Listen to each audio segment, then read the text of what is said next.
So the All Souls Procession, certainly having been living in Tucson for 30 years, it's part of Tucson. I resonate deeply with the All Souls Procession quality and the feeling that it is, that at its core is something I've been drawn to and have appreciated for years. So, last year around this time, I was playing a concert at Solar Culture, the Galactic Center, and Nadia Hagen came and saw the show, and we talked afterwards, and then one thing basically quickly led to the next, and the invitation came to play at the Procession Finale. Some months went by, and then we finally met up and had a sit down with her and Paul, and just got clear with what was going to happen, and then it happened. And Nadia has known my music since the 90s. She was in this very well-known group that was touring around, very dramatic group called Crash Worship.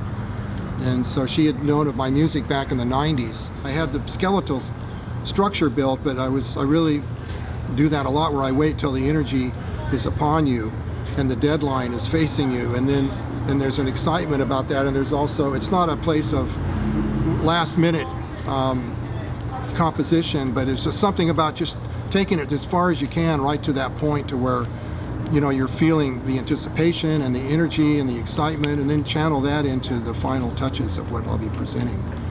For years I've been working with that technique of putting myself in a location or in a space where I'm about to enter into from it. So that I tune into. I mean, I recently played in a very large church cathedral in LA, and I went and visited it.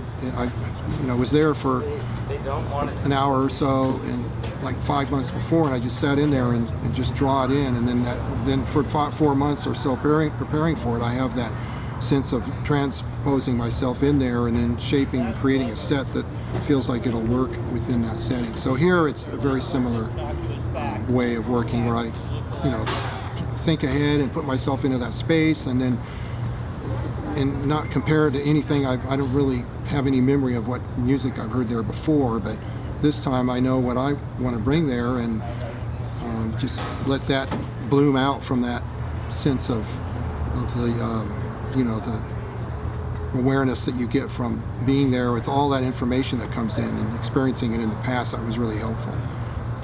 But I mean, I'm feeling that quality of the qualities of life and death like all the time. That's been in my work since I was young. I've always had that feeling of mortality, and like at any moment, you never know what's going to happen, and I never try to take that for granted. So it fits into my way of being on the planet. Places, the kind of spaces I create. I mean, it can be very dramatic and dynamic, and really like these peak moments that I'm reaching towards, like these moments where you just couldn't be any more ecstatic, and then you rinse out, and then you just completely get into this place of integration where you're floating and having all of those sort of epiphanies that come flushing up from the more intense parts of the passages in the music, and it's a cathartic. It's very cathartic. So yeah, I mean, I'll be holding the space here for what I'm getting ready to do. So that requires a focus, and I'll be just that. I'll be containing that energy and holding the space for when we commence the closing part of the ceremony.